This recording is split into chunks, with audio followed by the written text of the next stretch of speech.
I don't necessarily think that it's a super big secret. I think that it's just there's people trying to recycle parts too much. And, they'll end on, oh, this apex seal failed, it's crap, yada, yada, when realistically 90% of their motor has 150,000 miles on it and the seal can only do so much.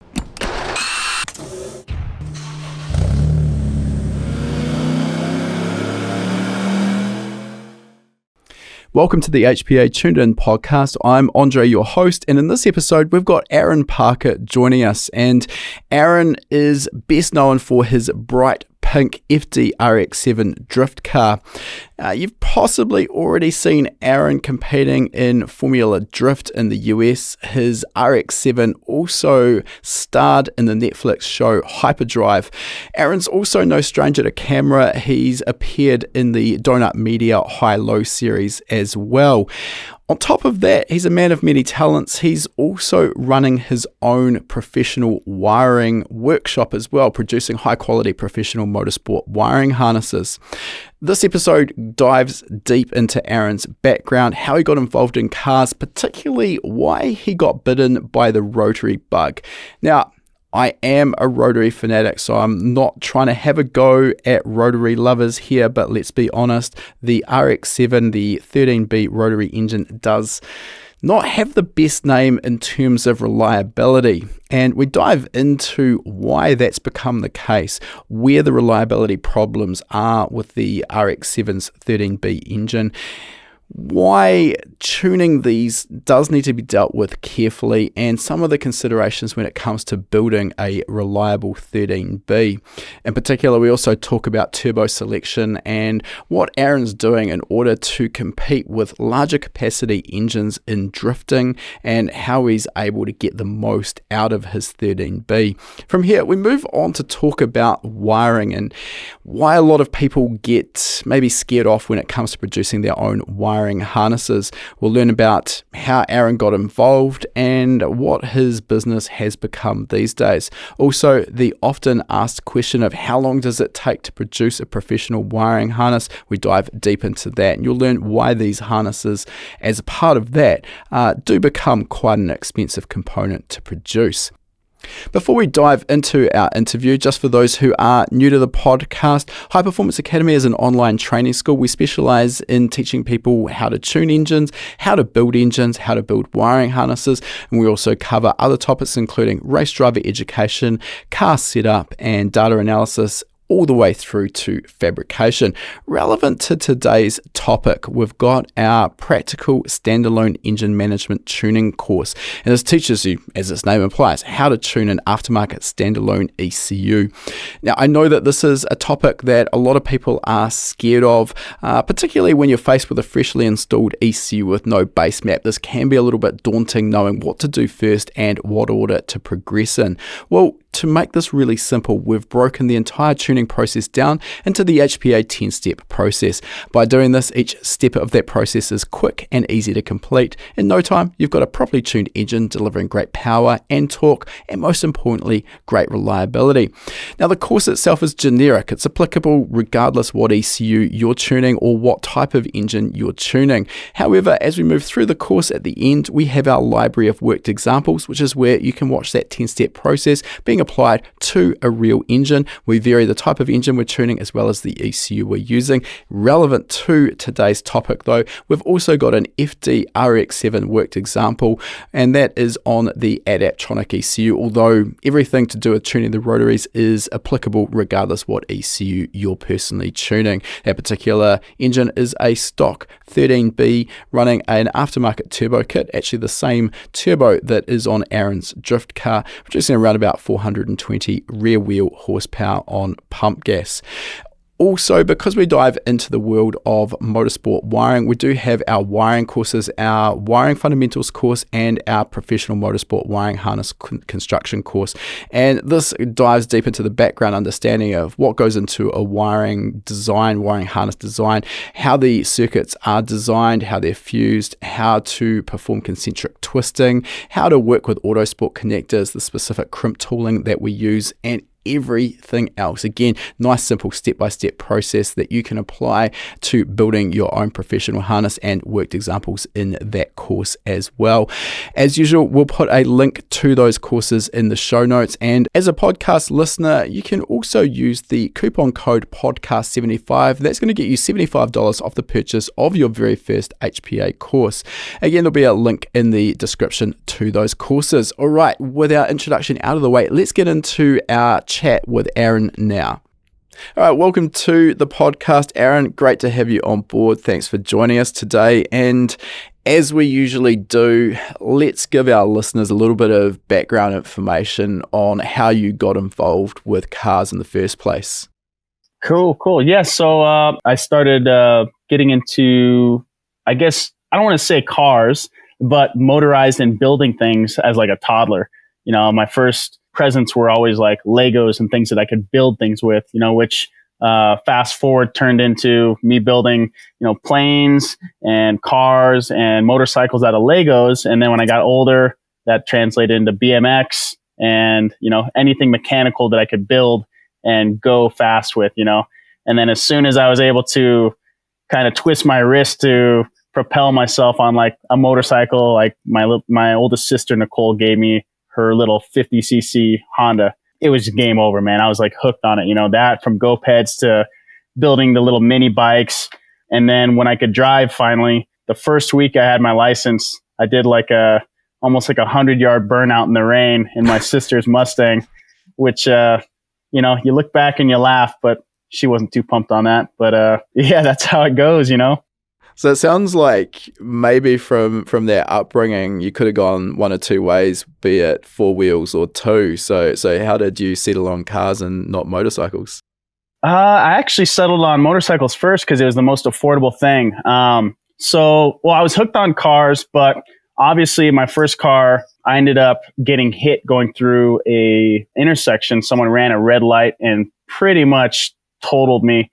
I'm actually pretty lucky to be alive, but there's like pictures of my 94 GSR Turbo. It was like 99% complete, but it had one fender that had a small ding in it. And I remember explicitly driving through this intersection.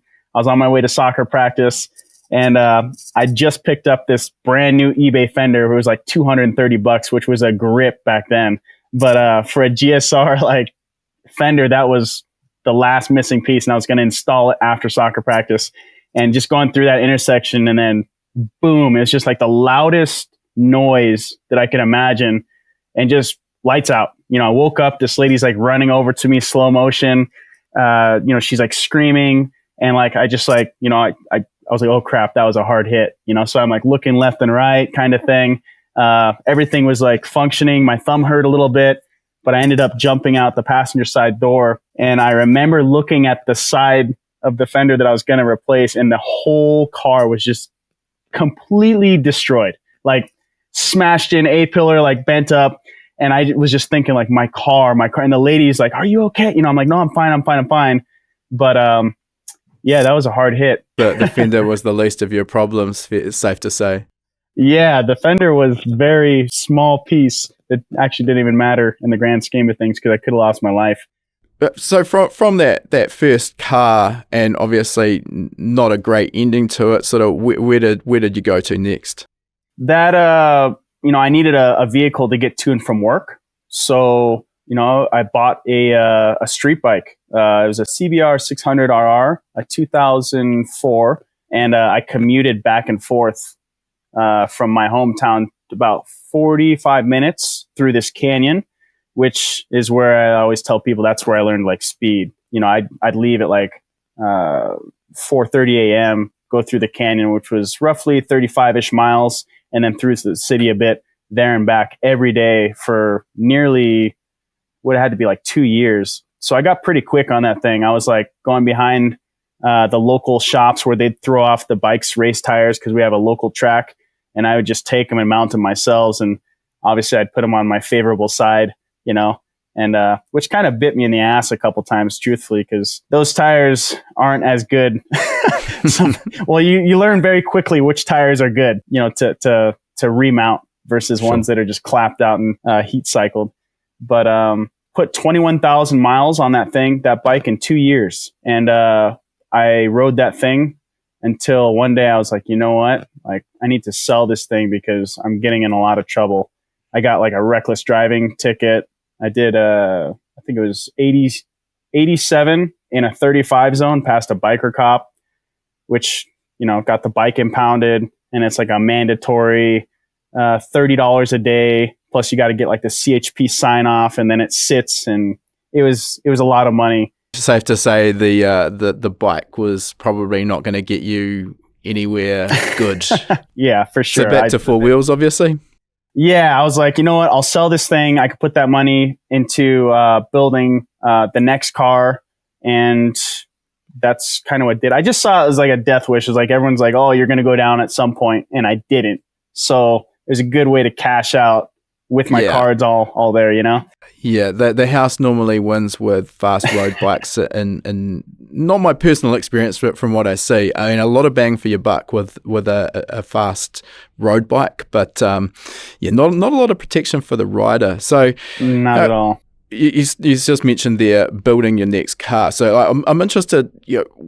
You've got some skills which we're going to dive into in a pretty diverse range of areas in the automotive scene. That's one of the reasons we wanted to chat to you. I'm interested to sort of know how you started building up your own personal skills and working on your cars, obviously, as well as the wiring, which we'll talk about a little bit further on. But yeah, how did that all start? Because a lot of people will own cars with never actually working on them themselves. Yeah, so I could say that, I don't want to like toot my own horn, but I think some people are obviously born with like a natural understanding of how things can go together. And, when I was young, even building like RC cars where my friends were getting into those things and their dads were helping them, I was just forced to do it on my own. So my grandmother always said, oh, you can always tell an American versus someone from Europe because Americans don't read, like directions. And I was young when she told me that, and it stuck with me because I was like, oh, well, I can just read these directions and build this RC car because the directions come with it. So, if you can read, you could probably assemble it. And I was probably 11 or 12 years old when I did that. And from then on, I just stuck to reading the directions. So I feel like I have a pretty good understanding of how things can go together just by looking at them. And then also, you got to read the directions because they'll give you hints and tips of how things go together, obviously. And, most parts are given with directions. That way you don't end up with a bunch of spare parts left over at the end of a project, correct? Right. Very important most of the time. That gets you so far, but of course, when it comes to starting to modify vehicles, it's a very personal journey depending on what you're doing. And last time I checked, building a competitive drift car out of an FD RX7 doesn't come with an instruction manual from Tamiya. So there's a level to this, and then obviously at some point you've got to go in your own take your own path. So talk to us about that. Yeah, so that was I would like to call like my introduction to car forums. Back in the day, that was everything, is these forums of these enthusiasts who did things on their own.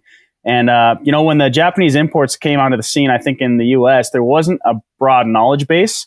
So most of it was like people trying things and this and that online. And, luckily there were like build threads. That was like today's YouTube videos, but people just typed out what they did, what tools they needed. So I would just eat up every bit of these build threads and then cross-reference them with like what I would think could be a better outcome. And then I would do it because I couldn't afford to, for instance, have someone wire up fuel pumps for me or, set, my own alignment or, the drive shaft angle or a million of these things that just didn't have a cut and dry, like this is how you do it. Like maybe someone did a build and had like a single turbo installed, but they bought this kit. And I was like, okay, well that kit looks cool, but it doesn't prioritize the wastegate, venting. So like I wanted to make sure that I prioritize the wastegate to be able to have like the highest efficiency. So then I contact someone who could build this for me and then like build it the way that I want. But then like that wouldn't work out. So then I ended up going to a place, he'd build it, and then I'd be like, okay, well, right here, you need to put the wastegate. He's like, oh, are you sure? And I'm like, dude, positive. then I'd take it home, mock it up. If it all went good, then take it back and he'd finish it off, type of thing. Sure. So essentially self-taught maybe from the instruction manuals from others. And I mean, I just want to sort of point out here that the internet is just an amazing resource, and within reason, just about anything that you want to do on a car, there's going to be someone else who's probably sort of walked that path before you. So there's a lot that can be gained just with that research. I think we've moved on from build threads. Unfortunately, I kind of grew up in that build thread era as well. And I mean, I always used to love sort of absorbing all of that knowledge from, particularly, I was in the Evo drag racing scene, which was really vibrant in the US. So just following, what others were doing on the different forums. And then you absorb their ideas. And exactly like you say, you sort of see someone do something, and you're like, I like that. That makes a lot of sense. But what if we just did this little bit over here as well? And you can sort of tweak and improve without actually having to go through and do all of those iterations yourself. So really powerful way of sort of improving your knowledge base and your skills. Getting specifically into drifting. So how did you evolve? Obviously, we've talked about the street bike and sort of canyon carving. You obviously had a bit of a passion for riding a bike fast, which I'm guessing translated into driving a car fast. But I see a very separate path in terms of those who get into competitive drifting versus those who are into road racing, circuit racing, etc. As a young kid, I was always wanting to challenge myself, and I was into like competitive soccer, baseball. I love sports, being put up against the next person to test like my personal skill. But this was different and more challenging because not only did I have to show up and perform, I had to build the vehicle to get there. So it was like two types of competition. Like, can you master building this machine, which I love building things, and then can you master or beat yourself and show up to compete and do well, and get that skill set better and above the next guy. So for me, that was it. Like, it was like two things that I loved put together. And I moved from wanting to build this car for like time attack and everything to drifting because I actually went to an open class event out here at Willow Springs International Raceway in Lancaster, California. And man, I just got the cold shoulder from a lot of the guys. I mean, obviously a young kid with an FD RX7 shows up and, obviously it looks like a street car and I have no idea what I'm doing. So they probably just saw me as like some kid they didn't want to waste time with. But my buddy was like, dude, you got to come to this drift event. And I show up to that thing, and all of a sudden, I met this guy named Martin Wench, and he's like, oh, dude, you got an RX-7 too. Well, I've got a turbo too. You want to, go for a ride along? And I was like, yeah. And he put me in the car, and it was game over. I was like, this is it. Build this car to do the same thing that I got to ride in the passenger seat of, and I'm going to build like the baddest FD RX7 that I can. And then I'm going to enter those competitions that those other guys are doing and do my best. So it was always like a challenge versus myself. Choice of car is interesting. I mean, I've got a soft spot for the FD RX7 and always have. Just one of those classic sort of Japanese, supercars, I guess. Maybe supercars, not quite the right term. Anyway, obviously the engine is the key here, the 13B Rotary, and arguably maybe not known for its reliability, and I don't want to sort of knock it here, but there's more than their fair share of modified rotary turbo engines meet their demise with apex seals exiting the exhaust and probably taking the turbocharger out with them. So can you start by sort of saying what was the impetus behind the FD as your platform of choice? Oh man, or did you sort of fall into that? Yeah, so I could say it was fate, to be honest. I remember riding in I was on a family beach day down in Venice, and my sister was driving, and I looked to the right past this intersection and turns this black, beautiful car, and I'm like staring at this car, and I'm like, oh my God, what is that? And I asked my sister, I was like, hey, Nicole, what is that? And she's like, oh, that's an RX-7. And then I just remember that badge on the back of the car, you know? And I was like, oh, how could something be so cool, you know? And that just stuck with me, you know, from the accident with my GSR, the Integra Turbo. I got like, I think it was like 17 or 18 grand. And my dad was like, don't you spend all that on a car. And I spent every last bit of it on an FD RX7. Thanks for the free tip, Dad. Yeah, thanks, Dad. And yeah, it was everything about the RX-7, not only the shape, the beauty, the way that it looked, the motor, you know, like everything about it's different. And I wouldn't necessarily call myself like a normal type of person. I'm kind of like hyper fixated on these certain aspects of life that, you know, are uniquely different. You know, I like certain types of challenges. When someone says, oh, you know, that can't be done, I'm like, maybe it can. Maybe they just haven't found the right way, type of thing. So that's why I chose FD RX7. Okay. I mean, definitely the Rotary is a pretty good way to set yourself apart from a sea of other piston engines. So yes, it's a good way to stand out, but also present some challenges. And again, I've mentioned the reliability problems. Just interested if you could maybe start by giving us a bit of a high level rundown on the spec of the engine that you're running currently. Yeah, so my motor, it's stock internals, S6, which is like 93 to 95 in the US, or 99 all the way up to, you know, the Japanese spec. FD RX7 internals, most of the modifications are outside of the actual block, aside from I was using PTS apex seals. Okay.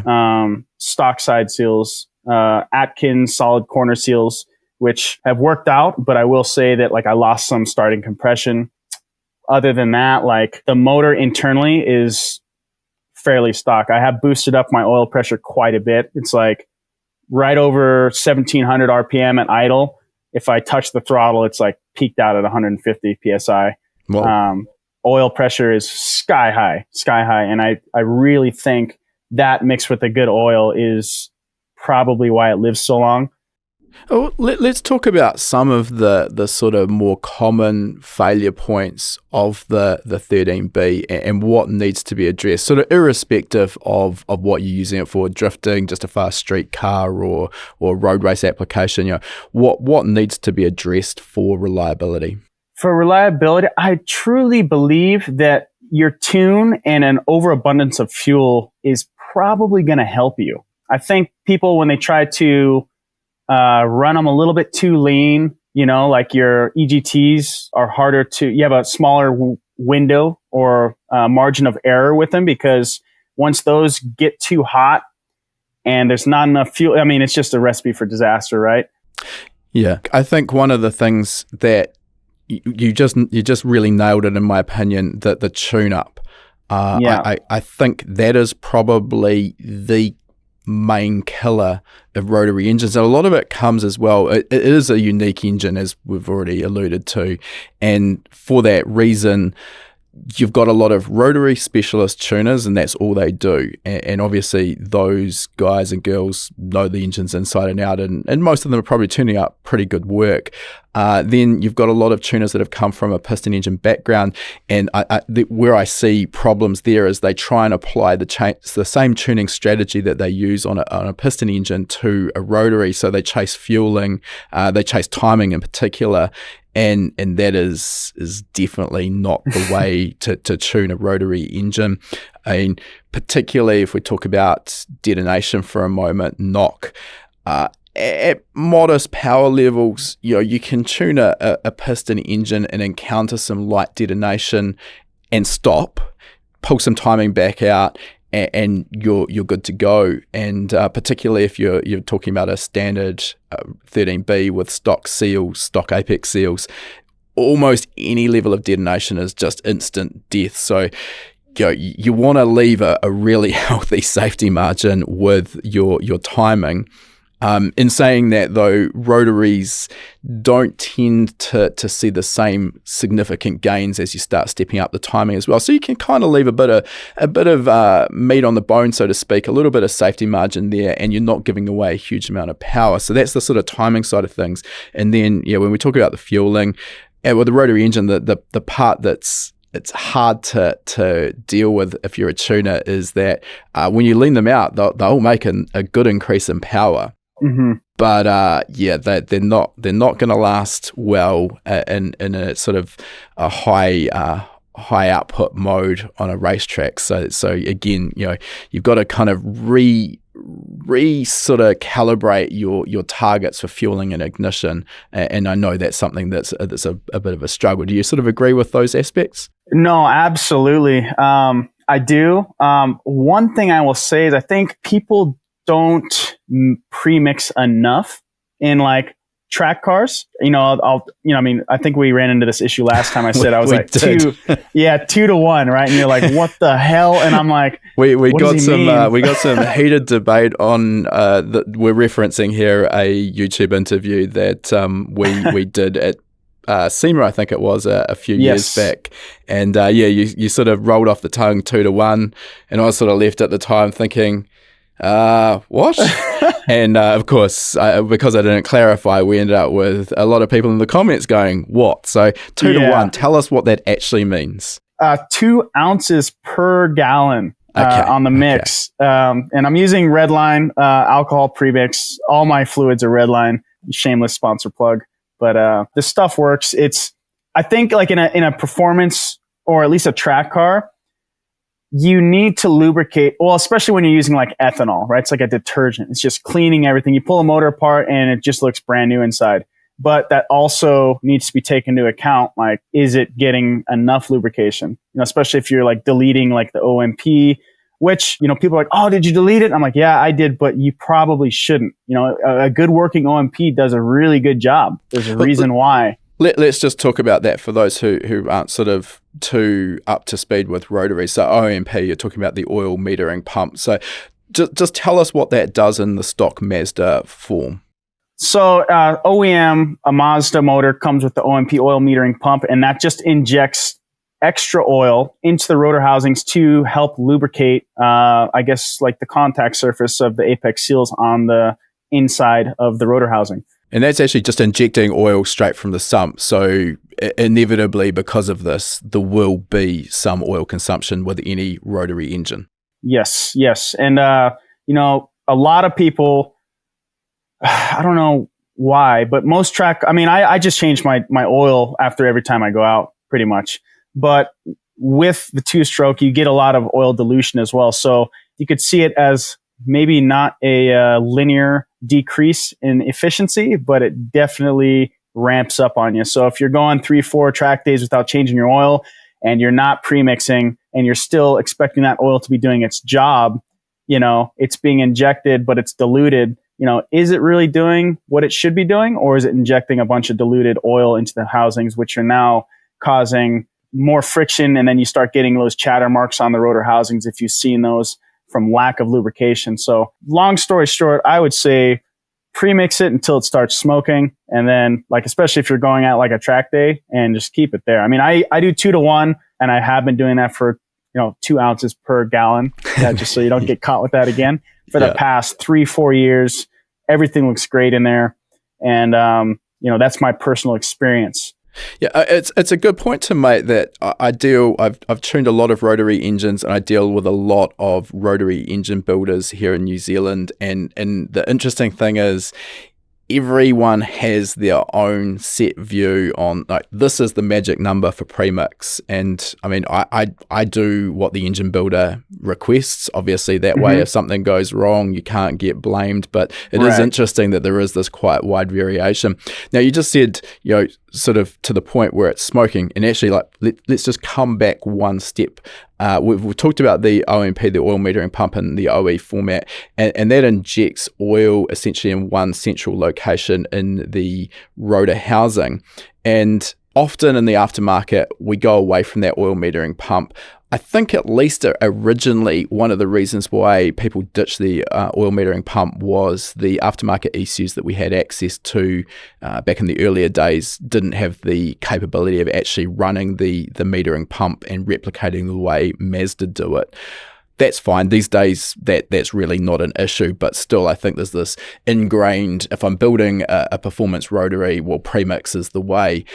But I feel there's some advantages with Premix as well, in that because you're basically getting a homogeneous air fuel mix, which obviously has that lubricating oil mixed in with it.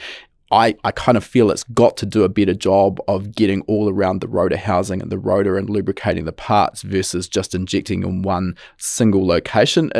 Is my read on that correct? Do you agree with that? No, I mean, absolutely. Just like the mechanical mind in me sees like this tiny hole in the top of the rotor housing. And then as soon as it, a seal sweeps by, I mean, the seal is flat. So it's obviously not like V-shaped. So it's not going to spread the same way you'd think. I mean, you take a piece of butter and you slam it on something, you kind of got to work at it to get it to reach the edges, right? So there's something there. And then obviously with new injectors, you've got much better spray patterns. You put some premix into the fuel system and it's being injected the same way fuel is, you're definitely going to have like a much better mix and overall spread of that lubrication, I'd think. One thing I will point out, just from a tuning perspective, that's easy to overlook, is that if you are running premix, one of the things you really do want to stay away from, though, is Overrun Fuel Cut, which is, for those who aren't aware, simply when we're at high RPM, completely off the throttle, the injectors are usually completely disabled, so zero injections occurring, and this is done for emissions and economy. It's a OE sort of strategy that most aftermarket ECUs offer. However, of course, if you're relying on injecting fuel and oil for lubrication through the injectors, that's definitely not something you want to do. Last thing you want is high RPM with an instantaneous loss of lubrication to the internal parts. So just a component that I know a lot of people don't really consider when they are tuning.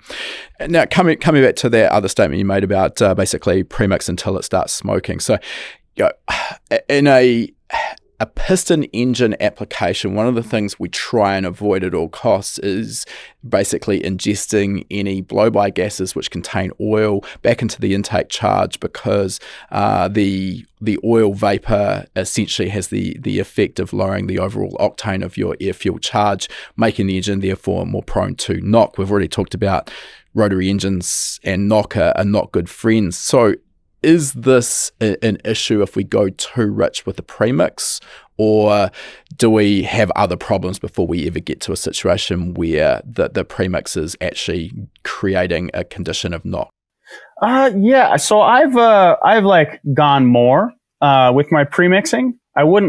Honestly, I don't want to say that I've done more than maybe like a hair over 2 ounces per, but like in the track shuffle or, I've definitely been like, well, that looks about 2, and started gooping this stuff in there.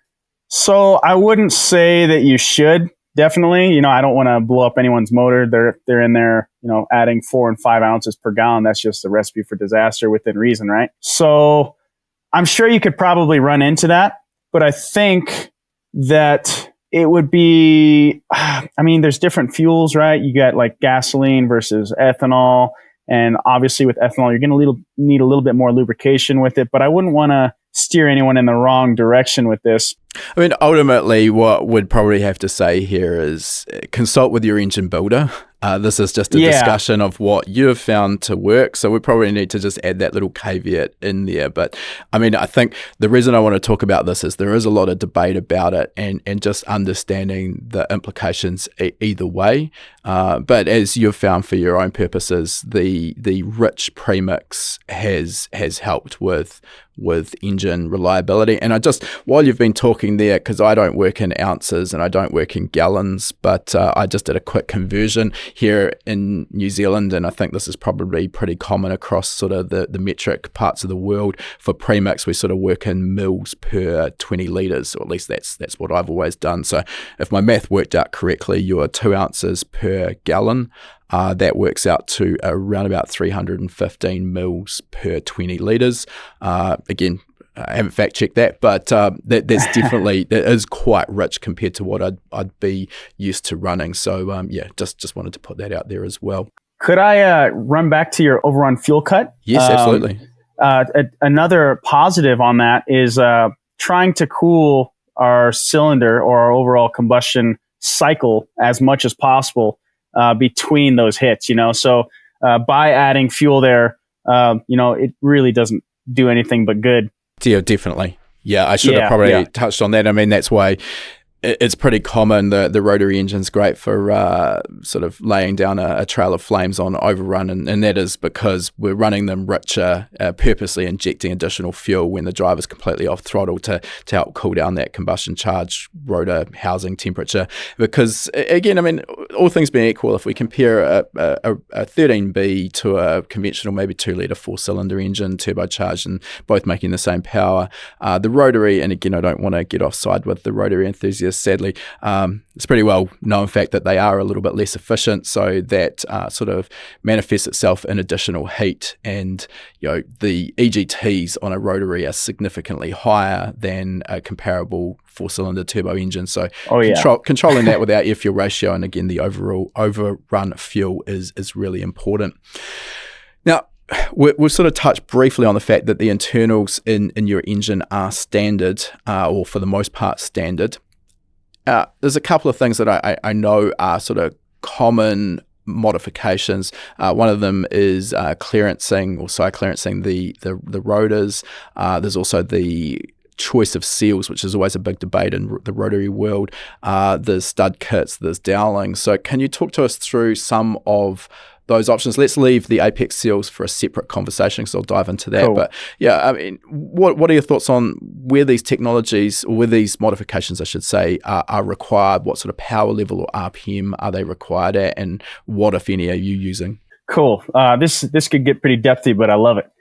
So we hit a few flags, if you could say, during like the development of my current package.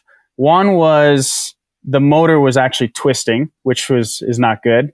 And then, so we ended up doweling the motor and pinning it. And, for those who don't understand what that is, it's just reinforcing, I guess, your keyways, right? Making it solid. And then moving away from the OEM oil pan and getting a billet unit, which obviously helped strengthen the overall clamp, right? Sure. Of plates versus housings. And that would be about it in terms of structural rigidity, on the mechanical, like, irons and aluminum housings. We do use a slightly larger stud kit. It was just off the shelf stuff. There's a bunch that you can choose from. On my newest motor, which I would hate to move into that already, but I'm going with the 1/2-inch ones. But on this, it's just oversized. They fit into the OEM, ports or. So the oversize requires some pretty precision machining so that everything's actually going to assemble nicely. And I mean, again, we don't have the benefit here, unfortunately, of photos, but basically what Aaron's talking about here is we're trying to eliminate the twisting reaction between the rotor housings and the irons when the engine is under power, under load, and that sort of movement can cause a sort of huge number of separate issues. So trying to just basically improve that structural rigidity and integrity of the engine. Now, let's move on to the internal. So unlike, I don't really know why this is the situation. Maybe it's just because the parts generally, when they're looked after and tuned properly, don't present issues. But unlike a piston engine where we have hundreds of manufacturers making aftermarket pistons, rods, etc., rotaries is not like that. You're dealing with factory Mazda rotors. But again, I talked about the clearancing. Is that something that you're doing on yours, or is it not necessary? No, it definitely is, but it's not anything that's it's not like special, right? We actually haven't side clearanced the rotors. And I think that's because, I've got my studs and the thing's pinned, and I've got my, the motor's not going to twist now. So you're not seeing as much movement as possible. Internally, only other thing I could think of is, you smash your oil pressure regulator, so it just skyrockets your oil pressure to help from the E-shaft from moving just that little bit up front. Don't crank down your front crank belt or the alternator accessory belt too much, because it actually will pull it to one side, which you can tell by the rear bearing. You'll see it's stereotypical. You'll see if you pull apart most rotaries in stock form, you'll see bearing material missing from one corner, which is I think 6 o'clock. It's in the same spot on pretty much every motor, and usually that's just from that action of the E-shaft moving over. And then the only other thing would be blocking off an oil passage from the OEM pedestal to the front iron, and then having a direct feed to make sure that front bearing is getting good oil. And then if you do crack something, it doesn't shoot all over the place, because there's some castings that are pretty thin from the factory, at least on a S6 motor. Okay. Now, the apex seals seem to be, as I mentioned, an area where there's no real clear path forward in terms of what the best option is, at least from my experience as well. What we quite often see is the apex seals that prove to be just about indestructible are exactly that. But the downside is that they become very abrasive on the rotor housing. So you end up with a lot of wear on the housings and hence lose compression, needing a freshen up relatively quickly. So there's sort of a balancing act here between, obviously we don't want an apex seal that's going to break, although a lot of that, again, as I mentioned, comes down to getting the tune-up right, keeping away from knock, keeping the engine happy with a nice, safe air-fuel ratio. But aside from that, at a certain power level, we kind of get beyond what Mazda apex seals can withstand. So can you talk to us maybe about some of the options out there and what you've settled on and why? Yeah, so I will be 100% honest here. I've seen so many different apex seals used these days, and I've seen people have success stories with even stock OEM 2 mil seals that I don't necessarily think that it's a super big secret. I think that it's just there's people trying to recycle parts too much. And, they'll end on, oh, this apex seal failed, it's crap, yada, yada, when realistically 90% of their motor has 150,000 miles on it, and the seal can only do so much. Like maybe they didn't clean out their rotor grooves for their seals, and it's pinching the one seal, or they're reusing the springs, or stuff like that. Like the side seal's caught, the port's too big, grabs the side seal, and it tears up, and then the apex seal breaks, and now they're blaming it on this brand of seal. I just can't stand how much negativity there is in that. I mean, there are definitely seals where I'm like, man, like that thing functioned great. But then I look at my motor and I've addressed every other issue. And in my personal experience, I'll lose side seal spring like compression before ever having to worry about a seal failing, Okay. And that's just from abuse. That's just from, leaving the line when the car is, 220 degrees Fahrenheit, and then coming off and it's like 250, 260 because there's no airflow. It's 115 degrees outside and you're sitting on this tarmac that's 125, 130. The fans are just trying to do what they can. The water pump doesn't turn off because it's that hot ambient outside.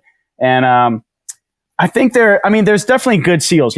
Power seals make good seals. Mazda from the factory makes great seals. I will say on my newest motor, I'm still using a 2 mil seal. I think that things have gotten so good with ancillary parts that you can construct the motor and not have to put that additional weight and do the additional machining required to put extra strength in a seal, because you can reinforce other aspects of the motor that will prevent you from having to, I don't want to say put a Band-Aid on it, but in the past you would do that because you're worried about the seal going. Yeah. Okay. So let's just stop there. And there's a couple of things I wanted to sort of dive back into and unpack. And I think what you've just kind of alluded to, it warrants some further expansion, is that I think a lot of the bad reputation that the rotary engine unfortunately has gotten is from two separate areas. One is poor tunes, which we've already touched on, but the other is because, rightly or wrongly, the rotary engine is kind of seen as a much simpler engine compared to a piston engine. There's less moving parts. So I think a lot of enthusiasts kind of are quite happy to have a crack and build their own engine, and pretty much exactly what you said, slapping together a whole bunch of used parts in the back shed, maybe without a full comprehension of what they're doing, proper cleaning, proper clearancing, and of course the results are exactly what you expect, and then couple that with a poor tune and it's game over. So I just wanted to get that out of the way. But you've mentioned 2mm seals there, so we're talking about the width there of the apex seal. So another common modification that is made is to machine the rotors themselves to take a 3mm wide apex seal. So the aim or the intention there is wider, obviously stronger. That's kind of the backstory as to why that's done. Mm-hmm. Yes, and additional, like you said, wider, stronger. Unfortunately, it adds weight as well. And when you're spinning something to a higher RPM, that could be an issue unless you're using like a ceramic seal, but then you're walking on the knife's edge there if you're pushing it too much. NA, like naturally aspirated, would be awesome to run like a 3mm seal. But then again, things have gotten so good to where I don't see the need to do that anymore. You could run a 2mm seal on an NA motor without having to worry about it going unless you're spinning it to 11 or 12. You just mentioned ceramic apex seals, and I just want to be super clear here. I am definitely not a rotary engine builder. I've tuned hundreds of them over the years. I've dealt with the engine builders. I've got a reasonable understanding of what goes into building these engines and the options available. But just wanted to clear that up before someone jumps down my throat on this. But the ceramic apex seals, so from what I can understand and deduce, like the nice aspect of the ceramic apex seal is very low friction, low wear, and doesn't seem to do any damage to the rotor housing. So that's nice. You get a nice long life engine. But again, from my basic understanding is these ceramic seals, absolutely zero tolerance of any tune-up issues. You get the slightest hint of detonation and it's going to shatter. And then, unlike the factory seals breaking, when those ceramics break, they destroy the entire engine. They take everything with it, correct? Yeah, it's like shrapnel pretty much, like micro dust goes everywhere and you might as well just throw everything away because good luck trying to get all that stuff out, Yeah, so they work pretty well if you've got a dialed in, or they are a good option, I should say, for a naturally aspirated engine where the tune's really dialed in and it's on point. A bit of a recipe for disaster if you wanted to try that route on a turbo engine. Yeah, I've got buddies actually who will do full builds with steel seals, and then once everything's 100% dialed, pull the motor apart, put the ceramics back in there, make sure everything's good, maybe put a little bit more on the table in terms of safety and call it a day. Just because they'll get that longevity out of the seal that weighs less, doesn't get as hot as quickly, Yeah, I've heard exactly the same. All right, and one of the problems you just mentioned, heat there, the steel seals, regardless of the material, we end up with a problem with them actually bowing, and that's where the rotary engine sort of starts to lose compression. And usually one of the first hints that something's not quite right with a rotary engine is that they are very hard to start, correct? Yes, yeah. Once you start getting that hard starting issue, like it's just the telltale sign, hey, you're starting to lose compression. Under boost, they're beautiful. They'll still run exactly the same, but hard starting, Yeah, the nice thing with the way the rotary engine works is you've got these bowed apex seals that maybe, and it's only doesn't need to be much of a bow to affect that compression at cranking speed, sort of 200 to 300 RPM. Of course, with the forces involved at high RPM, those apex seals are kind of forced out into the rotor housing. So some of that lost compression becomes less of a significant issue at higher RPM. But of course, to get to 7,000 or 8,000 RPM, you still have to get the engine to start in the first place. Let's move on, and we'll talk about porting, because again, obviously you can't really talk about rotary engines without talking about port options. There's extend ports, bridge ports, peripheral ports, J ports. And the porting option can have a massive impact on the power band and the airflow and performance of the rotary engine. Not all porting options are suited to all applications, though, and if we look at the baddest option for a naturally aspirated is the peripheral port, but requires a very, very high RPM in order to actually make that work, and also requires a very free-flowing and hence loud exhaust system. Can you talk us through what your thoughts are on what suits a drift application turbocharged rotary engine? Yeah. Personally, my car has a semi-peripheral port mixed with a pretty general or slightly larger street port. And we landed that option just because we're trying to get the most efficient setup.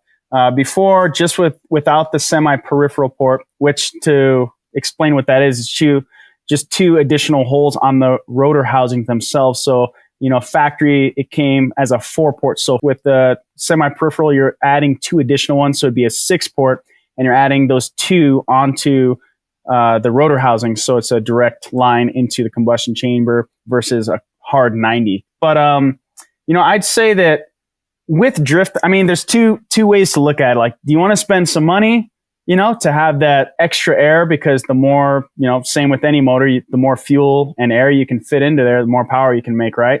Or do you want to just crank the boost up on like a stock port? Because you could have like a factory built Mazda motor, a reman motor, and you put 20 pounds of boost in it, and it's going to blow the tires off. It'll make 450, 500 fairly easily, and you're going to get that torque. Once you start adding like a peripheral port, you're going to lose torque in places. It's hard to explain because people are like, oh, well, like makes less torque. But people don't understand the acceleration with like a turbo car versus like a car that makes like instant torque. So, back to porting, sorry to get off subject, but I truly feel that if you want to spend money and you port the thing, it's going to be badass. It might not suit your needs, but if you just take a reman motor and you shove a bunch of boost into it, it's going to make power as well. It might not have that same brap, or that sound, but you can also run into issues and you can lose momentum in your project because, it's not as straightforward as people think. The point, I guess, that's worth making here is it totally is going to depend on your desired outcome. And you're absolutely right. Yes, put 20 psi of boost into a stock port engine, it's still going to make good numbers. But when you start getting into competitive drifting where the numbers continue to climb, you sort of get to a point where essentially the stock porting just won't support more airflow. And if you want to go to that next step, then a porting option becomes sort of essential really to take that next step. The semi-PP, quite a bit of work involved in that compared to the likes of an extend port or bridge port though, given that you're not only modifying the irons, you're also actually adding that peripheral port through the rotor housing, plus that requires a special inlet manifold to suit. Are these now available off the shelf, the semi-PP inlet manifolds? Yeah, you can get them. I think there's a company in Australia that does them. Man, I would hate to get this wrong. If it's Extreme Rotaries or South Coast Rotary, sells them. Sure. It's like a cast version of what Excessive used to sell. I'm not sure. I think Excessive still in manufacturing in the USA still sells cast versions of this lower intake manifold. But they're great. They're really good. Moving from that versus my old custom lower intake manifold, I picked up, I think it was like 40 wheel horsepower. And I think it's just because they did a better job merging those collectors and making things a little bit more efficient. But one thing I really wanted to talk about, sorry to go slightly off subject, was turbo choice when you're starting to port motors. Because, rotary is very different than like your piston variants and they're less efficient. But a lot of the times you get into a situation where that works against you and your turbo choice is very limited because you're either going to make a ton of power at the top of the rev range or you're going to want to like max out a turbo and then you're going to start to overspin the thing and create all sorts of heat.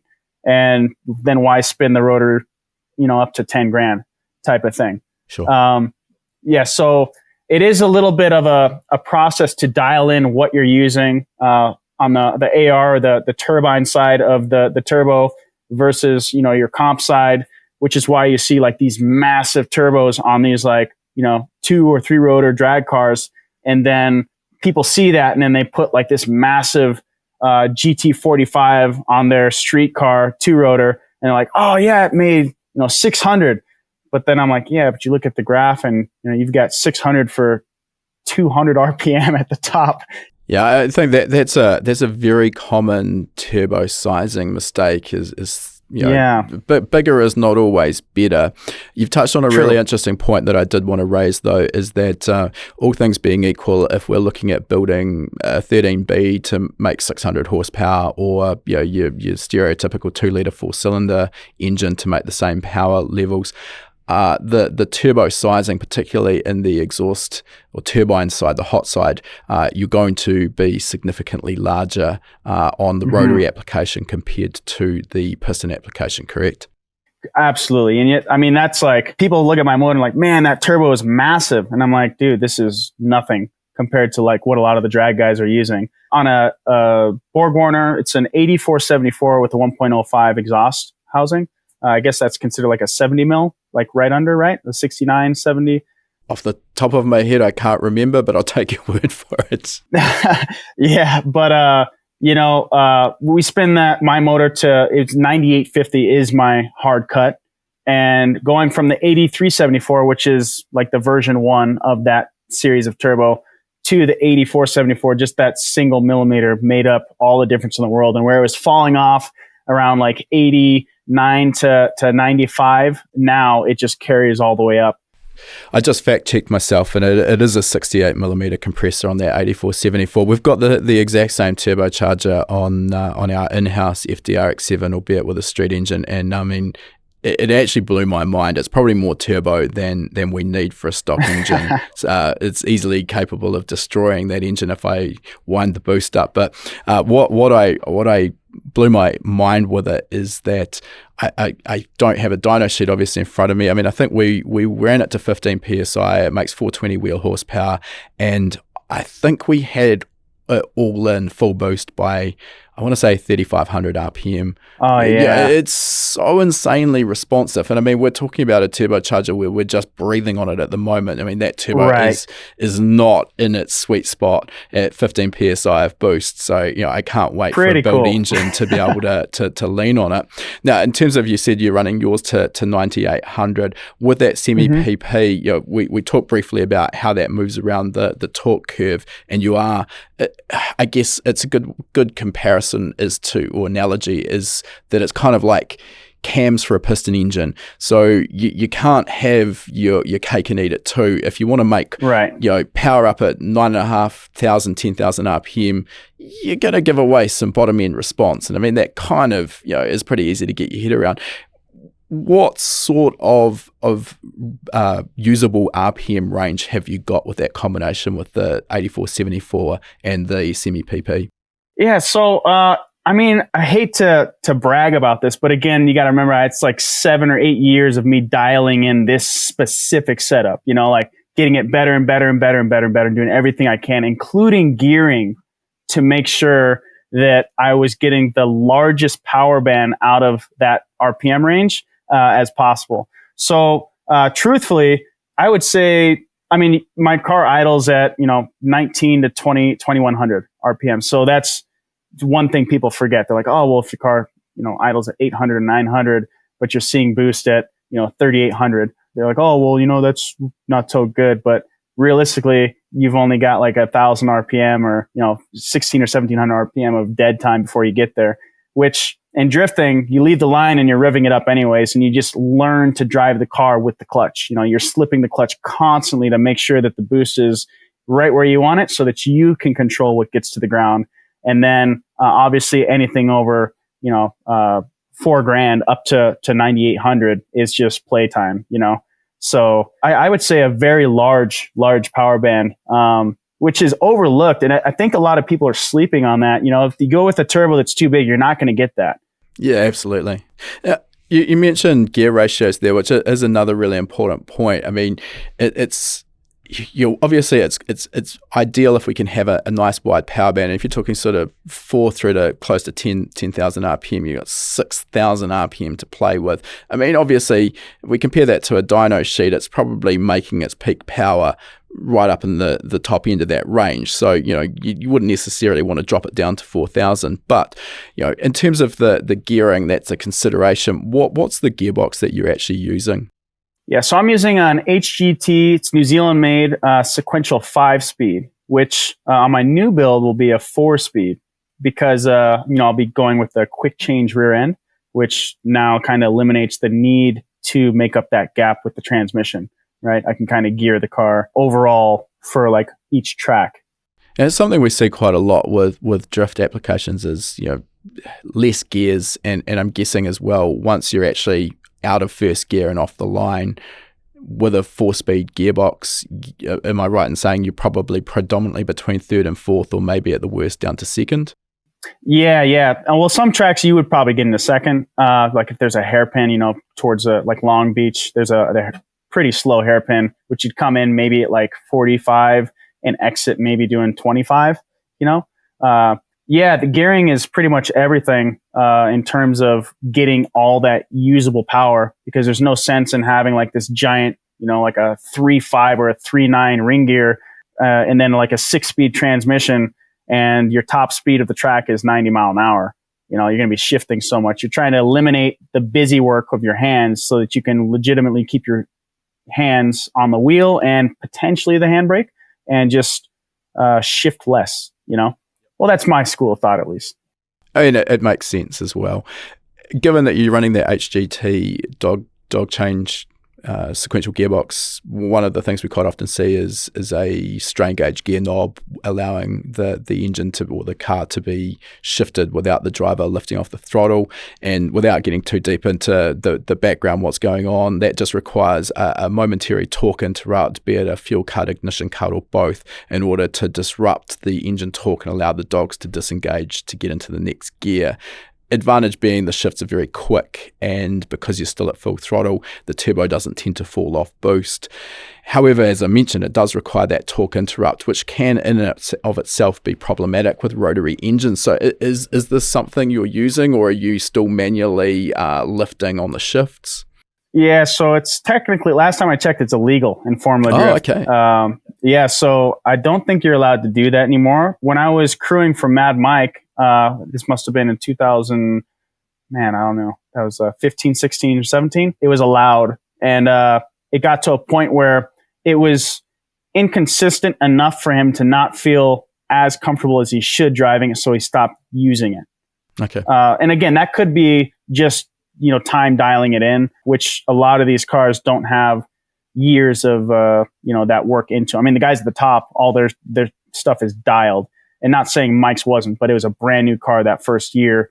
So, going into a 115 mile an hour initiation in Seattle and your foot's flat, do you want to try, or should you just lift? It's like, Yeah, in terms of shifting, even without sort of any electronic intervention, it's not like a conventional H-pattern style synchromesh gearbox, which requires the clutch for upshifts and downshifts. So are you can, of course, use the clutch. My question is here, how are you doing those upshifts then? Because you don't necessarily need to use the clutch, but you can just lift off the throttle sufficiently to, again, provide that torque interrupt. Is that kind of your technique?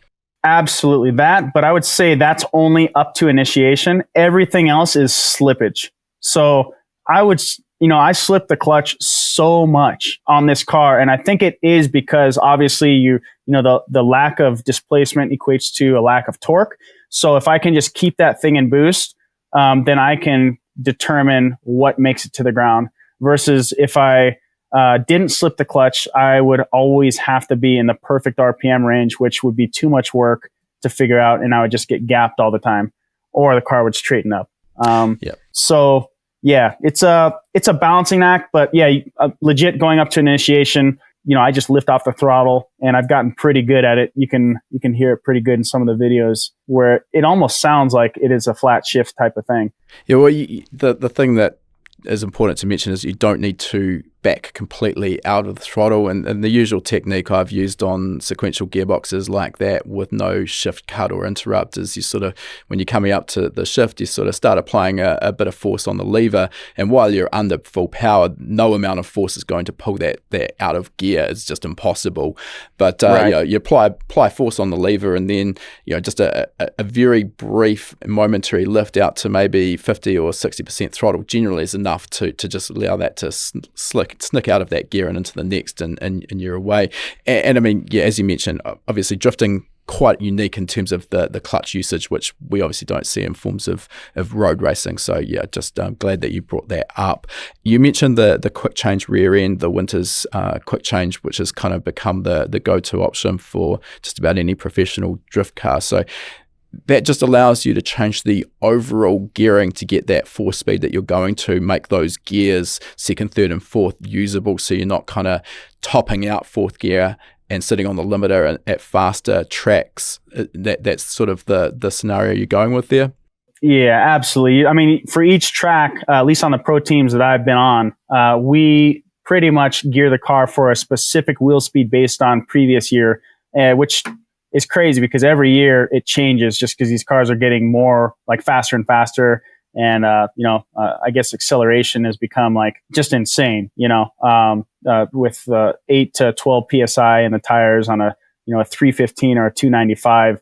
I think the game has really gone in a different direction, and it's closer to like a drag type of setup. But then when it comes to suspension, you're not necessarily, I don't want to say relying on your dampening, but there's like a new game where you're kind of relying on, I guess, the spring rate in the tires as well, along with the bump stops to pull traction out of the cars, which really kind of just flies over a lot of people's heads. I mean, you can see it if you're watching the fast cars out there.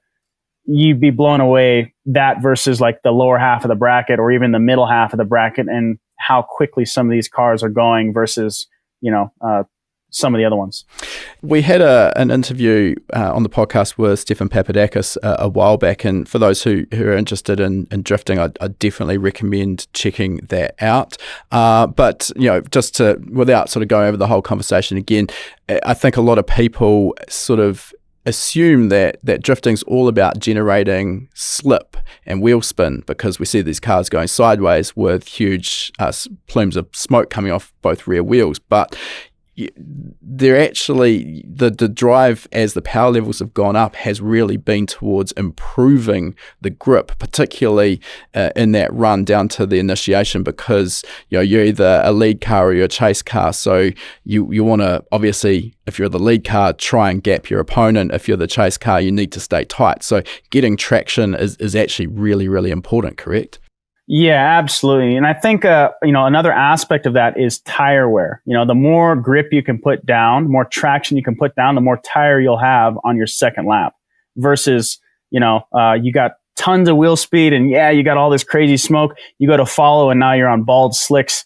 You can't keep up. The guy in front of you gaps you. And I mean, it happens a lot where people can't dial in their wear and they, chase on bald tires because they don't know how to get there, or no one's taught them. There's actually a lot that goes into it that would fly over the head of the casual observer who's just going to a round of drifting to watch. True. All right, let's talk. We've kind of touched on it, so let's talk a little bit more about car setup in terms of the FD3S chassis. As obviously that's what you've got, so that's fine. I mean, if you were starting with a clean sheet of paper now, how good is the FD RX7 as a competitive basis for building a drift car? If you had your time again, would you select something different? What's your opinion on its strengths and weaknesses? Oh man, it's such a beautiful car. It's a race car chassis. The suspension is set up to go fast. It's got everything that it needs. And then the bane of its existence is that it's old and it's not a very stiff chassis. So, I mean, if you're going to build a race car out of one, you're going to have to fix all those things. And like something like Formula Drift just doesn't allow you to do the things that you would want to do to make that thing rigid enough to be in like a heavy accident without having to, just transfer everything over to another chassis type of thing. So, I mean, I love the car. I think that it's super fast. The twitchiness in it is just something that you can use for like an aggressive driving style. Other people, pro drivers, have driven my car and they're like, man, that thing just accelerates so quickly. It's so much fun to drive. But again, like it's so rare. Like the car right now, I saw one going for like 65 or 70 grand with 80,000 miles on it. It was beautiful, but are you going to turn that into a drift car unless you're going to Pro 1 and you have two of them? It's like, come on. Like it's just, I would do it again if I could, which I may, because I've got a shell that I picked up for like $900. I don't know. It was probably like 5 or 6 years ago. And it's in great shape. But you can't find those anymore. Yeah, it's like a lot of the really popular, sort of 90s generation Japanese cars, the sort of hero cars, the prices in the last decade have just gone through the roof, and they're kind of crazy. So I guess you'd be also second guessing whether you want to potentially do some damage and trying to find panels. Right. not that easy anymore. No, I mean, I call them like Japanese muscle cars. That's like, like your American Chevelles and all those things. Like that's Japanese era for muscle cars, like the FD, the Supra, even like the Evos and stuff like that. Yeah. I mean, I think it was the GTRs and probably to a lesser extent the NSX, although those were always kind of very cool, a little bit out of my league price wise anyway. Same. In terms of the suspension setup, are you dealing predominantly with off-the-shelf components? Because obviously the FD is a pretty well-supported chassis, albeit the changes necessary for drift are a little bit different to a fast street car or road race. But yeah, these are off-the-shelf components, or is it predominantly custom built? No, it's off the shelf now. When I was starting, we were cutting knuckles and, having friends weld shorter knuckles together type of thing. But, I've worked with the company Parts Shop Max to develop the limit brake kit, which is what we did our video on at SEMA. There's another company, WiseFab, makes a full kit for it. So you can get off-the-shelf components for it. It just comes down to, are you going to drift a car, a 20-year-old car that is, a shell is going to cost you 15 grand now. So where do you start? How long is your project going to take versus... well, actually, they're all going up kind of like even a 240 or a coupe's going to cost you 10 grand these days. Like, I don't know. I mean, I love the chassis, but off the shelf parts are still there. Maybe it's just going to be like an inflation thing where if you build a car, you're just going to have a grip of money, Fair. In terms of the competition with cars that are running these bigger capacity engines, which we've sort of talked about a couple of times, maybe the LS Turbo, 2JZ, etc. Do you feel that you're at a deficit with the capacity disadvantage of the 13B, or is it really not an issue? I think that at the Pro 2 level, my car would have done great because it was built strong enough to where it could probably take right around 700 wheel, like horsepower, I think, with the addition of nitrous. It made 566 at 21 PSI without nitrous. And it was more efficient than my previous setup. So I could, like every year, the car got a little bit more efficient, I don't think that you need 700 or 800, even in Pro 2. Well, maybe around 650, 700 would probably be the limit if you wanted to be competitive in Pro 2. But you need to have everything else on point. Like you can get away with a car with 650 if you have your gearing on point. I felt like I had my gearing on point. I was taught by like my mentors, Odie, Mad Mike, like how to gear the car correctly to where, you don't sit at that deficit. If I didn't know or have the gearing and the suspension set up the way that it was, I would say that it would not work, for sure. So you'd need more power to basically act as a Band-Aid for not having everything else dialed into where it needs to be. Yeah, but then you're spinning your wheels regardless. Like, I mean, you got more power and you don't have the rest and the car's not dialed, you're just doing yourself a disservice. So I think overall, I always want to tell people, like, just sit and learn with someone who's doing it right already, because you can have 1,000 wheel, but your car is spinning the tires, you're just pluming up the track, it's not going anywhere. A guy with 500 wheel is still outrunning you, or the car crab walks and, you can't get it to transition and the car is a mess. So it's really just about dialing in that setup and getting it all working well. So yeah, I mean, obviously it's easier to make power with more displacement. But if you've got something dialed in, like Steph Papadakis and his 4-cylinder. Yeah. Again, we'll put a link to that episode as well in the show notes, because cool. I think it's a nice different angle to what we're talking about here, but for those who are interested in more of the drifting technology, that was a really great conversation as well. Cool. In terms of the nitrous, because you just mentioned that, so I have to ask, how are you utilizing the nitrous? Is this more as a anti-lag strategy that switches off once the turbo's spooled up, or are you running that right the way through whenever you're above a certain throttle opening? Yeah, so when I built that motor, I installed the entire setup, ready to go. But then when it made 566 at 21, I was like, what's the point? My tracks that I was competing in at the time, the fastest you're going to get to about 84 mile an hour on entry. And after driving the car, I was like, I don't need nitrous to win.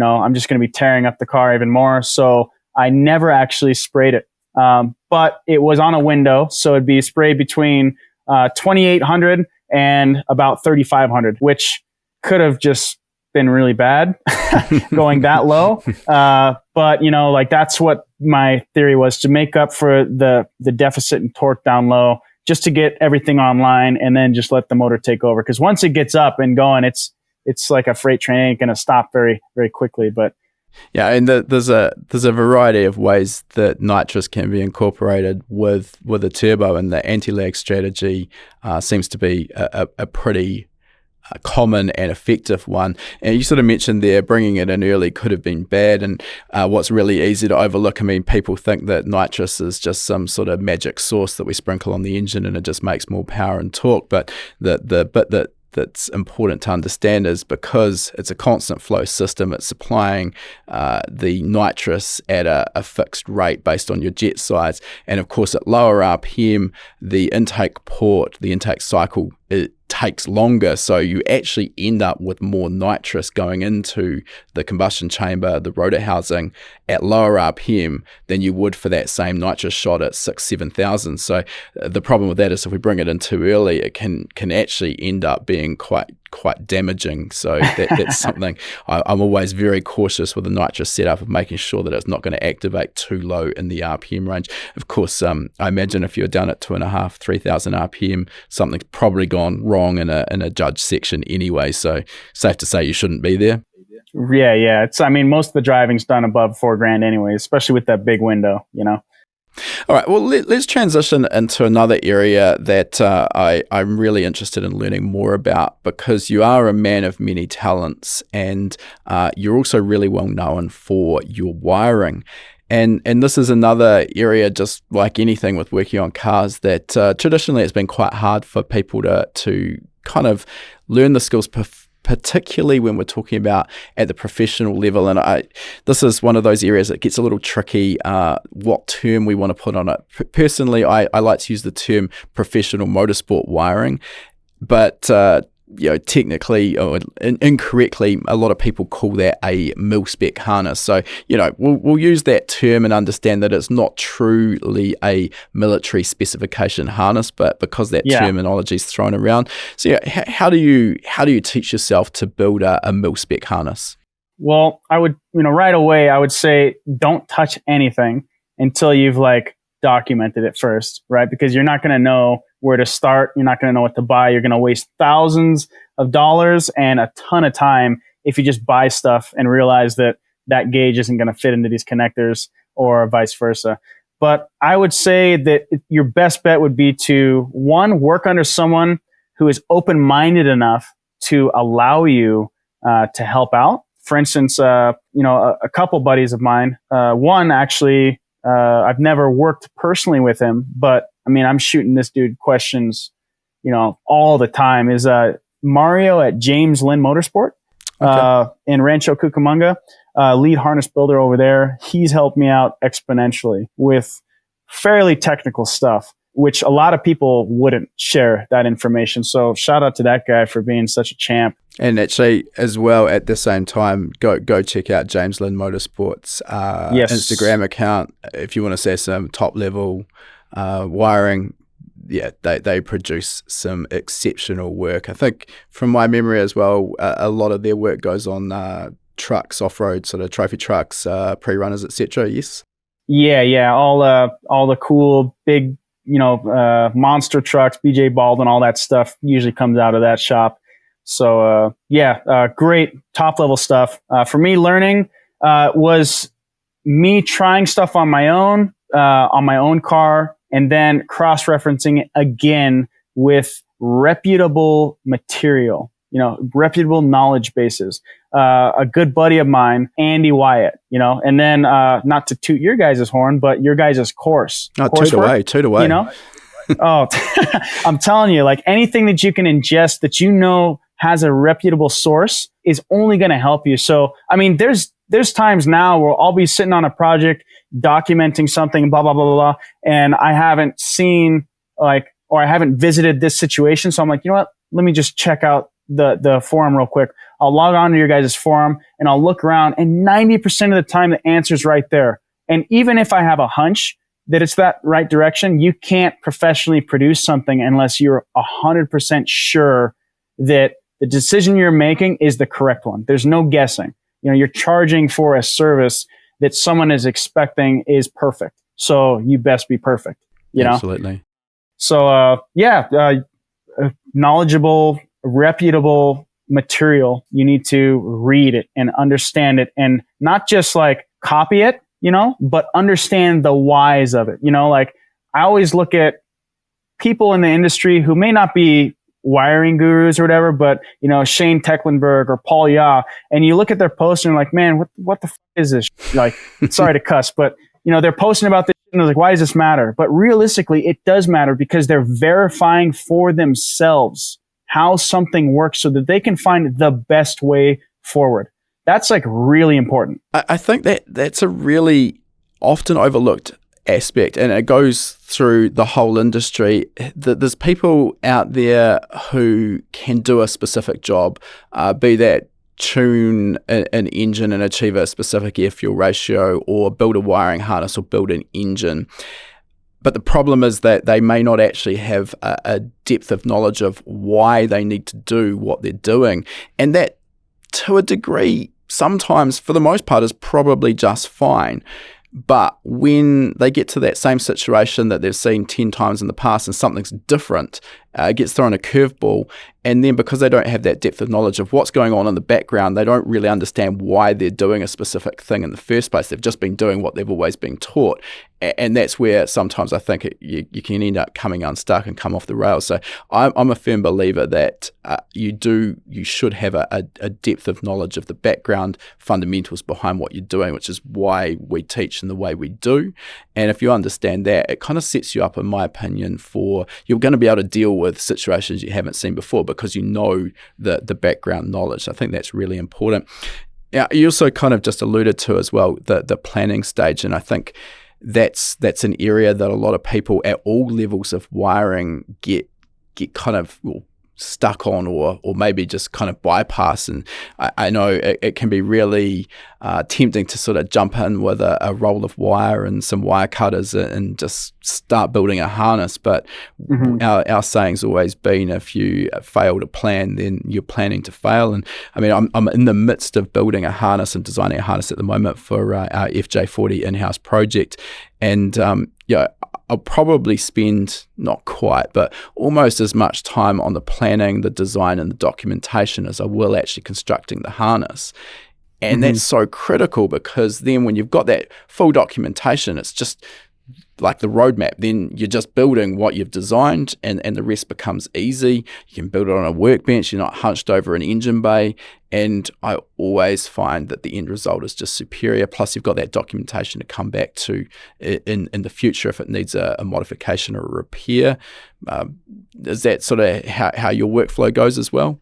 Pretty much. You nailed it. And, repetition, including lengths for, some of the race guys out there, depending on what way you go with the build. But yeah, it's all about repeatability, troubleshooting. Sometimes guys just hand me off to their tuner, and, I'll just upload a sheet like, hey, check this out.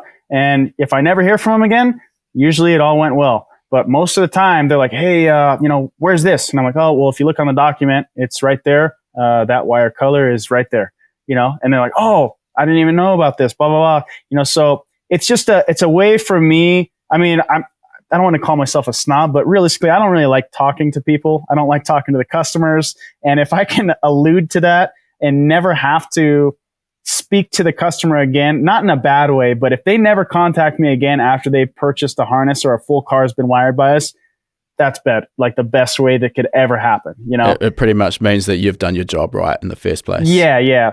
And I mean, we do our best to make sure that everything in the future is going to be like future proof. For instance, extra injectors, or, we'll put, ignition system on its separate bulkhead all alone. Yeah. I've had guys like, hey, I want to switch to a CDI setup. Well, if you put the ignition all together in a single loom, that's not going to, you're going to have to rebuild the whole setup. But if it's on its own connector and you make plans for it and use an oversized connector, you still have that in there, and be ready for it, for the additional, like a current R32 I'm doing right now, all-wheel drive VR38 DT drag car, Texas mile stuff. He wanted room for 16 injectors. Sometimes I ask myself questions. I'm like, what are they going to do with 16 injectors? But at the end of the day, what if he knows something I don't? I don't really know that motor that well. I know that they're great, but 16 injectors makes room for it. That's what he gets. So. You put it on a little Autosport there, tucked in there, get the loom ready, measure everything out. When he wants it, hit us up. We'll make it for you, or we just supply it at the end of the day and he can do what he wants with it. I think that's an area that a lot of people query us about when it comes to the design and building of a professional harness, in that by the time it's concentrically twisted, it's sheathed in DR25, you've got your Autosport connectors and your heat shrink molded boots and transitions, you ain't getting into that harness to add or remove wires. So hence, you do really need to think about future proofing at the design stage. And again, just to kind of come back to exactly where I'm at with my FJ40 project at the moment, we've got a Motec M170 ECU, we've got a Motec C127 dash. We end up with, I think I'm using almost everything on that M170 header plug, but I think I've got, from memory, 3 spare analog voltage inputs, maybe 2 analog voltage inputs and a couple of spare outputs. So there's so little additional work required at the planning and construction stage to just add a breakout connector that's hidden up under the dash with those, and maybe for an analog voltage you're going to add a 5 volt and a sensor ground, and then you've just got a little connector, be it Autosport or DTM, it doesn't matter. I never ever use it, but if you want to add in another sensor at a later point, maybe I want barometric pressure or whatever it may be, it's so easy when you do that to add that. So we're doing exactly the same. We've got 2 Motec PDM32s. I've got some auxiliary outputs on those PDMs that I'm not going to be using. But again, I'm just going to add another breakout connector. So if I want to wire in some additional outputs at a later point, easy as, and it just takes so little additional work. So that's how we can deal with those sort of scenarios and future-proof a harness that otherwise wouldn't be serviceable. Very true, very true. And that's it's just a part of going that extra mile to make sure that you don't run into a roadblock later on. I mean, you're already putting the time in. So if you put the time in, let's say, for us, it takes between 165 to 250 hours to do a full car. That's with like a 40 to 45 hours spent documenting. And usually you can't do the whole thing up front when you're working with customers, because 90% of the time they don't know what they're using, or stuff isn't where it should be, so, you'll plan for it. Okay, it needs this, but what if this module is slightly different than that module, or it's in a different spot, or yada, yada. I mean, I always tell people the best case scenario is if your car is ready to start without a wire attached and it's sitting in front of me. Yeah, 100%. If you can have every single component where it's going to be, it just takes any guesswork and potential for mistakes out of the equation. But as you mentioned, and I'm guilty of this, myself, you build a car, you always seem to be working to a time crunch. You're waiting for components that haven't turned up. There's a late last minute change, and maybe you're using a different coil or ignition system or whatever. And all of a sudden that sort of requires some changes to the wiring. So I think, as well as you can plan it out, that's what you want to be doing, and making sure that within your capabilities, everything is in its final location. That's just going to make the whole job seamless. So just come back to the hours you mentioned, because this is another area we always get asked. How long does a harness take? So what did you say? Was it 125 to 250? Was that about right? It was 165. to like 250. I mean, obviously hours. that's going to totally depend on the complexity of the job. So, right. Just got to take that into account. But I mean, I think it's really good for people to sort of have that understanding, because if they think they're going to bring their car to someone like yourself and get charged for 20 hours labor, I mean, that's not even going to get you the documentation, never mind starting the harness, correct? Yeah, and I try to explain it to people, like you break it into like work weeks of like 40 hours, right? So 4, 8, 12, 120, that's 4 weeks, that's a month, right? And that's if everything is right in front of you, so then you divide that by like how many circumstances where everything's right in front of you. Someone has to order the hundreds, if sometimes thousands of parts that go into that harness construction. It's got to all go together perfectly, and then it has to be installed. And everything needs to make sure that it's like verified and working correctly. So, I mean, it's a massive process. It's a giant undertaking. And, we control every aspect of that as possible, from, the power in the ground system all the way up to where the stuff is located, like where we mount it. And that just helps us weed out issues. I mean, this is kind of hard because people will be like, oh, I want this, and then I'll tell them like, okay, well, if we're going to do the car, then we have to do the grounding system, because I'm not going to hand you like a $12,000 setup or a $14,000 or even $20,000 setup, and then you hook it up to like the worst grounding system ever, and you just start, sheet metal grounding everything all over the place, and then you're pulling power from different parts all over the place, and it's like that's your foundation. That needs to be perfect, So I think, I wish it's almost like HP should do another understanding what you're getting into. This is why wiring course, hosted by Aaron Parker. Maybe we'll look at that in the future, perhaps. Oh yeah. But, the grounding system is really important. Power supply is very important. Less is more in terms of like points, battery to 1 point up front, and then it's, comes out from there, star point, your 0 volt. I think this is probably one of the areas that I see the most problems, and on face value, people think it's very simple, and it is when it's done right. It is the earthing strategy and that star point thing. We drum that in our wiring fundamentals course, because it is the source of so many potential problems.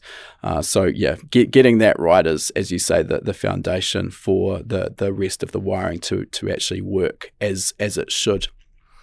Well, look, Aaron, I think we'll move towards wrapping this up. We're getting probably a little bit long here, so we will move towards the last 3 questions, which are the same questions we ask all of our guests.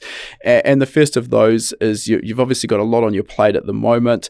What's sort of on the radar for you in the future? Yeah, so, I'm, luckily, again, shameless sponsor plug, Redline Synthetic Oil has funded my next build. So that's going to be definitely multi-rotor, probably going to go into an FD, financial disaster, right? So I'm looking forward to that. I don't know if I'll be competing in Formula Drift. I've moved into stunt driving quite a bit, so that's a lot of my work. I'm running Wolf Motorsports Wire, full-time pretty much, doing Donut Media host, Motor Trend host for a couple different shows there, and kind of just riding this wave out, I think the stunt driving has definitely been taking over quite a bit. I'm on a couple shows now. I'm going to be on an upcoming movie pretty soon. You'll probably never see me. Stunt double. Yeah. Man, stunt driving is a lot of fun. I can only imagine. Yeah, man, it is like next level fun, because you get put in these really high stress. It's not even that high stress. I feel like competing and qualifying and drifting is so much more pressure than just like getting behind the wheel of something and like playing a cop and then like skidding into an intersection and then missing a couple cars and jumping out and firing blanks or something. It's pretty cool. I've got an employee for my wiring business now. If you guys did want to check that out, it's Wolf Motorsports Wire on Instagram. New employee's name is Russell Stacy. He's great. He's got that attention to detail that you cannot teach. And the Motor Trend show should be coming out sometime. Oh man, end of the year. Donut HiLow series is already on YouTube. Seasons 1 through 3. We're shooting 3.5-ish. The lead up to the next season. Actually, we started 2 weeks ago. More of it tomorrow and the rest of the week. And yeah, if you want to follow me on my build, it's aaparka.300 on Instagram. I'll be releasing some more details, and obviously with these trying times, updates will be slightly slower because most of the parts are coming from your neck of the woods, which is just a part of building a car in 2022. Yeah, it's, the landscape has definitely changed a little bit with supply chain issues. With that rundown, Aaron, I don't quite know where you find time to sleep, but I mean, congratulations. What would we call you? Professional drifter turned media celebrity / everything else. I think it just shows that for those listening, maybe who are a bit younger and upcoming, you can make a very interesting career in the industry. There's so many paths to take, which is a good segue into our next question. Given your vast experience and everything you've done so far up to this point, if you were to give advice to maybe the 16-year-old version of Aaron Parker, what would that advice be? Man, I would hate to change anything, but I would say that a few things rung true to me that I just fixated on when I was a kid, and it's always do your best. I think that I was offered a job with Mad Mike because, well, actually, I know that I was offered a job with Mad Mike because he saw that I could build a functioning and working drift car that was rotary and that it wasn't breaking and that, it was working. Everything I've been chosen to do or asked to do or been employed by, for instance, Odie Bakshis, was because I did a good job. He saw that I was on top of it, that I didn't leave anything unchecked, that I would catch things that other people would overlook, and just being intricate with the things. Attention to detail is very important when it comes to motorsports because, that's the difference between, really hurting someone or functioning or not functioning at all. Yeah, 100%. Winning and losing, So I would say do your best with everything that you get into, whether that's motorsports or not. Even college, I hated school, but it taught me so much. And I did my best and I got through it and I learned very important things that got me to where I am today. So yeah, I think that's something that's easy to maybe forget about or overlook, is that you do end up in this life being judged on what you've done in the past. So you always want to put your best foot forward and do the best you can. And I mean, that's not always going to work out. Everyone has failings and makes mistakes, and that's also part of learning. But I mean, if you can put your head on the pillow at night and say with honesty that you did the best that you could in a situation, well, I mean, that's all anyone can ever ask. I think the other thing that you mentioned there is really valuable there is work ethic, which kind of goes hand in hand with doing your best, and that attention to detail.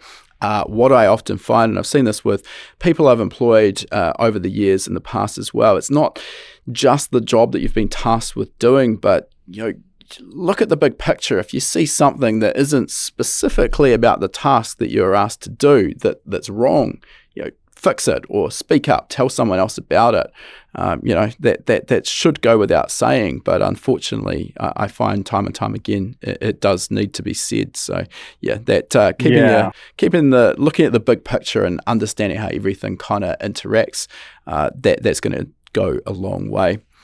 All right, well, you've already pretty much answered our last question, which was if people want to follow this wild journey you're on, where can they do so? You've mentioned your Instagram there, and we will, of course, put those links in the show notes to make it super easy for people to get involved and check out what you're up to. Look, Aaron, it's been a great chat. I'm sure that the Rotary fanatics out there will have learned a thing or two from you, as well as those who are interested in learning more about wiring. So again, thank you for your time. Really appreciate you coming on the show. Yeah, man, it's been great. Looking forward to the next time, my man. Cheers. We'll talk soon. If you enjoyed this episode of Tuned In with Aaron Parker, we'd love it if you could drop a review on your chosen podcasting platform. These reviews really help us to grow our audience, and that helps us continue to get bigger and better guests. To say thanks, each week we'll be picking a random reviewer and sending them out an HPA t-shirt anywhere in the world. This is a great place to ask any questions you might have too, and I'll do my best to answer them if your review gets picked. So this week, a big shout out to the Hutch, who's said, "Thank you for the podcast. I didn't really hear any downsides for tube and fin intercoolers in your recent Plasma Man video. Maybe they're a little bit fragile." So the Hutch here is referring to a video interview we did with Plasma Man when we were at World Time Attack, and basically we were having a chat about the differences between a tube and fin and a bar and plate intercooler. And I think probably you've nailed it there, in that I've personally experienced a tube and fin factory intercooler from a Mitsubishi Evo getting a hole in it thanks to some gravel being thrown up by a car that I was following. So they're definitely a little bit thinner, and that can make them a little bit more fragile. Obviously nothing that we can't get around with proper protection in front of them. The other thing, and this really comes down to what we talked about in the interview with Plasma Man, there is a little bit less, I should say, thermal mass in the tube and fin intercooler core compared to the bar and plate. Pros and cons with that depending on your specific application though. So thank you for your comment there, the Hutch. Please get in touch with your size and shipping details, and we'll get a fresh tee shipped out to you pronto. All right, that concludes our interview. And before we sign off, I just wanted to mention, for anyone who's been perhaps hiding under a rock and hasn't heard of High Performance Academy before, we are an online training school, and we specialize in teaching a range of performance automotive topics, everything from engine tuning and engine building through to wiring, car suspension and wheel alignment, data analysis, and race driver education. Now, remember, you've got that coupon code. You can use podcast75 at the checkout to get $75 off the purchase of your first course. You'll find our full course list at hpaacademy.com/courses. Important to mention that when you purchase a course from us, that course is yours for life as well. It never expires. You can rewatch the course as many times as you like, whenever you like. The purchase of a course will also give you 3 months of access to our Gold membership. That gives you access to our private members only forum, which is the perfect place to get answers to your specific questions.